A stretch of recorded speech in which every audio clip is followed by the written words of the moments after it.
So the Warriors beat the Rockets in yesterday's Game 1 for a lot of reasons. There was Steph Curry, who, despite being uneven for much of the night, hit that dagger three because Steph. There was Nene, over whom Steph hit that three and probably should not have been out on the floor in that moment. There's Kevin Durant, who dropped 35 and has become such a human fireball these playoffs. I'm surprised no one tried to abduct him for one of the catapults at the Battle of Winterfell. There was also Steve Kerr, who didn't wait to lose a game in this series to make a coaching adjustment. Instead, he just opened the damn thing with the Hamptons 5 lineup. A starting group so lethal that really, when we refer in the future to the Warriors' old death lineup, we should instead just be calling it the never mind, it was just a bad cold lineup. Because now, with KD, Steph, Klay, Draymond, and Andre Iguodala all out on the floor from the jump, Iggy could start out guarding James Harden. Draymond could turn his attention to Clint Capella, who promptly he turned into a vapor. Seriously, Capella took 2 shots the entire game and only made one of them. So yeah, again, there were a lot of reasons the Warriors beat the Rockets in Game 1, and yet it's not just that almost all anyone was talking about after the game was the officiating. It's that the officiating was a legitimately visible, active part of this game, and that is something the league does not strive for. Long before the Rockets took to the post-game podium, the ABC broadcast was highlighting plays like this, where Klay Thompson appears to be coming down in Harden's landing space while Harden is shooting a 3.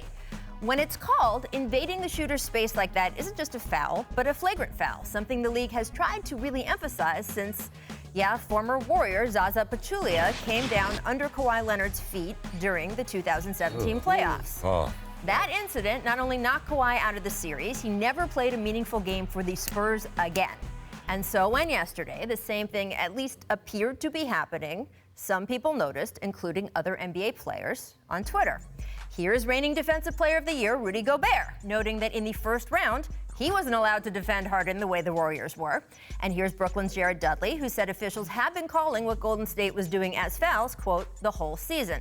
Now, according to Rockets coach Mike D'Antoni and James Harden, even the officials working the game approached them at halftime and said, indeed, 4 calls that should have been made were missed, which would have been somewhere between 10 to 12 trips to the free throw line for Harden, an 86% career free throw shooter. Which makes all of this more complicated, though, is that certainly by the second half, the Rockets players were so clearly frustrated, they were really exaggerating contact. I mean, usually you want to buy someone a cocktail before you try launching yourself the way Harden does here to Draymond. Here are both men after the game. I just want a fair chance, man. Call the game how it's supposed to be called, and that's it. And I'll live with the results. He just wants a fair chance. The rest need to call the game the way it's supposed to be called. He's specifically talking about closing out on three-pointers, feeling like he got fouled several times in those situations. I've been fouled by James on a James three-pointer before. I ain't trying to hear that. Nah, I ain't going with that one.